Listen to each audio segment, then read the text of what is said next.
Joe Biden has been sworn in as the 46th President of the United States in a ceremony on Capitol Hill in Washington, D.C., the very place stormed by supporters of Donald Trump just a fortnight ago. And with that violence still fresh in people's minds, there was unprecedented security and far fewer people than usual because of the pandemic. Well, the new president declared that democracy had prevailed, and he pledged to defend the Constitution while urging Americans to overcome their differences in the search for unity.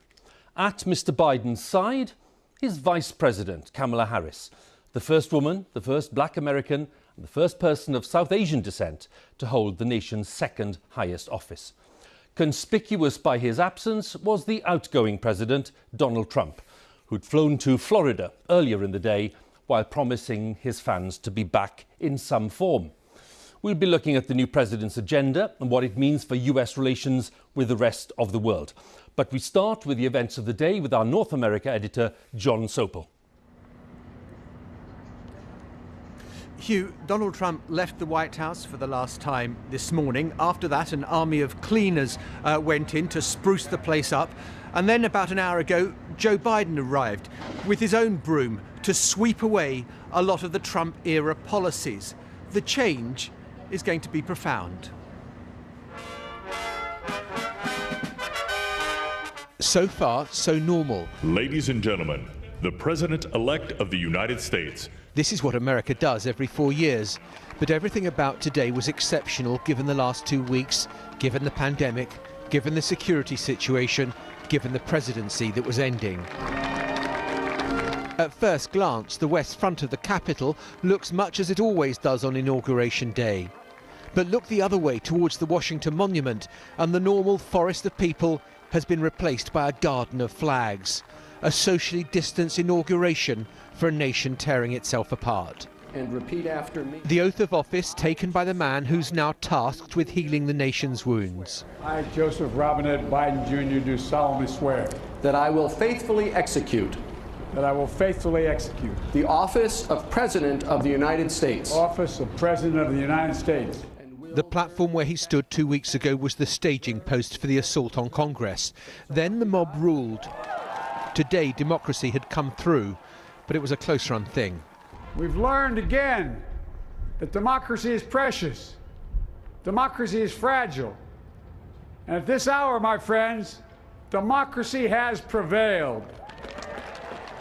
He warned America was in the midst of a winter of peril, and as any new president had to confront such an array of problems, COVID, economic turbulence, racial unrest, and the passions inflamed by Donald Trump's insistence that the election was stolen. Today, on this January day, my whole soul is in this, bringing America together, uniting our people, uniting our nation. And I ask every American to join me in this cause.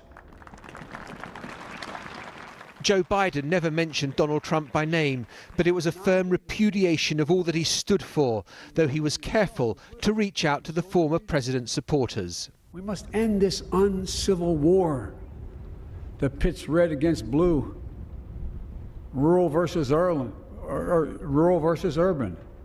conservative versus liberal. We can do this if we open our souls instead of hardening our hearts. At 78 years old, Joe Biden becomes the oldest man to become president. But the real history is being made by his deputy Kamala Harris, the first woman vice president, the first of black and Indian heritage, an example of the American dream. So help me God. So help me God.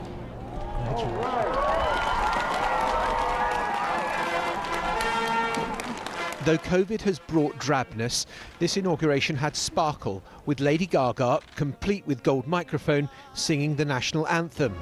What so proudly we hailed at the twilight's last gleaming.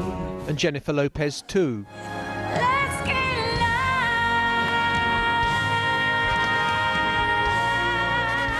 The political good and great were out in force. 3 former presidents were in attendance, Republican and Democrat. And former Vice President Mike Pence was there as well, choosing the inauguration over a rival attraction a few miles away. And that's because Donald Trump had decided to break with 150 years of tradition and snub Joe Biden.